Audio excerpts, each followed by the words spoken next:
Hujambo mwanafunzi bora na karibu darasani. Tunaendelea kusoma kuhusu uakifishaji. Na leo tutasoma kuhusu matumizi ya koma. Jina jingine la koma ni mkato au kituo. Uakifishaji wa matumizi ya koma kwa jina jingine mkato au kituo. Na alama hiyo ni hii hapa. Koma hutumiwa katika njia tofauti. Moja, koma inatumika mahali msomaji anapotua katika sentensi. Koma hutumika mahali msomaji anapotua au kupumua katika sentensi. Pili, koma hutumika kutenganisha maneno katika orodha. Koma hutumika kutenganisha maneno katika orodha. Na tatu, koma inatumika tunapoandika anwani. Koma inatumika tunapoandika anwani katika kuandika barua. Sawa sawa. Tupate mifano katika sentensi ambayo inaonyesha matumizi ya koma. Sentensi ya kwanza. Kwa kuwa tunajali mazingira yetu, tusichome mabiwi ya taka. Kwa kuwa tunajali mazingira yetu, tusichome mabiwi ya taka. Kwa hivyo tunaona hapa tumetia koma ambapo tunataka kupumua au kutua katika sentensi hii. Sentensi yetu ikiwa ndefu sana itabidi tutue sawa au tupumue.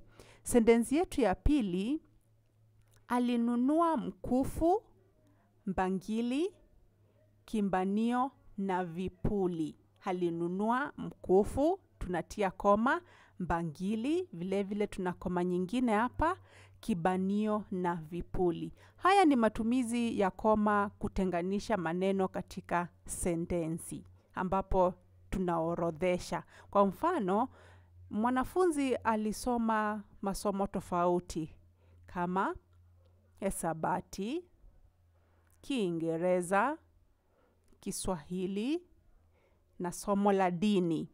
Kisha ningekuambia au nikukumbushe kuwa neno la mwisho ambalo linaambatana na hatutii koma.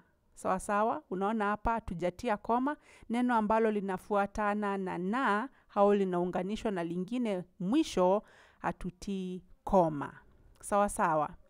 Sentensi ya tatu, mama, halati na mjomba wamemshauri Amina ajitahidi masomoni. Mama, ninapopumua natia koma, halati na mjomba wamemshauri Amina ajitahidi masomoni. Hapa tumeodhoresha watu tofauti, kuna mama, halati kisha mjomba.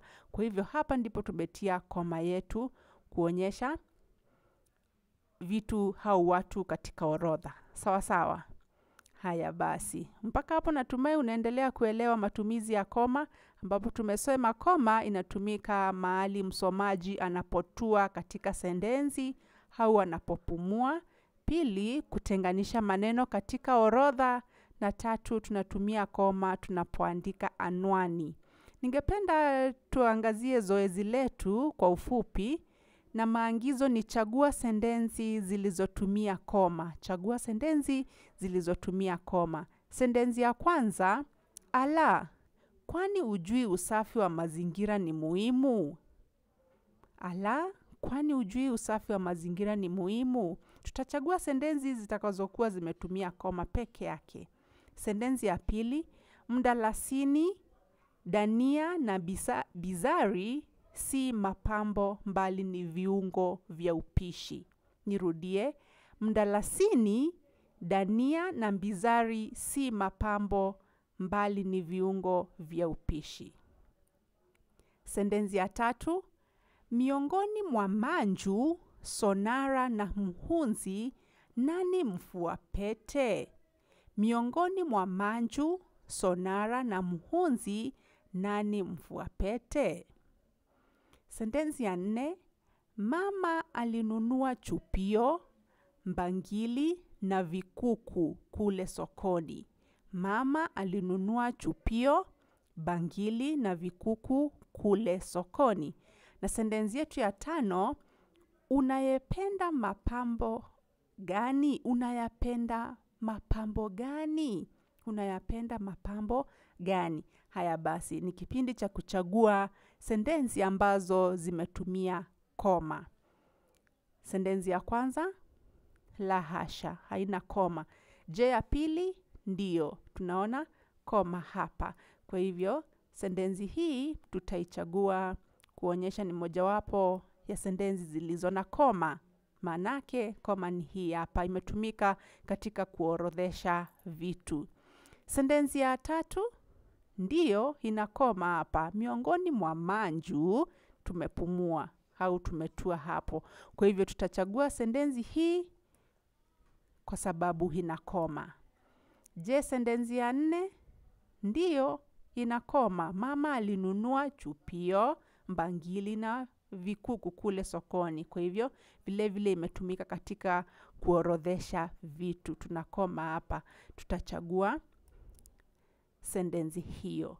Je, sentensi ya 5, la hasha, haina koma. Natumai umeelewa matumizi tofauti tofauti ya koma. Jina jingine la koma nimekuambia ni mkato au kituo.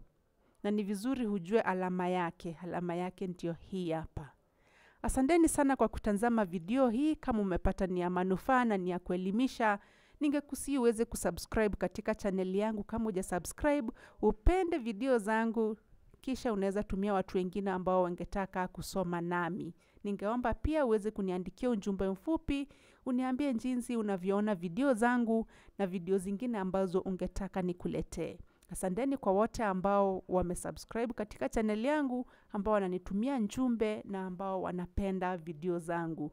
Hivyo inanifanya niwe na motisha sana wa kuwaletea video zingine za kuelimisha. Tuonane katika video yangu ijayo.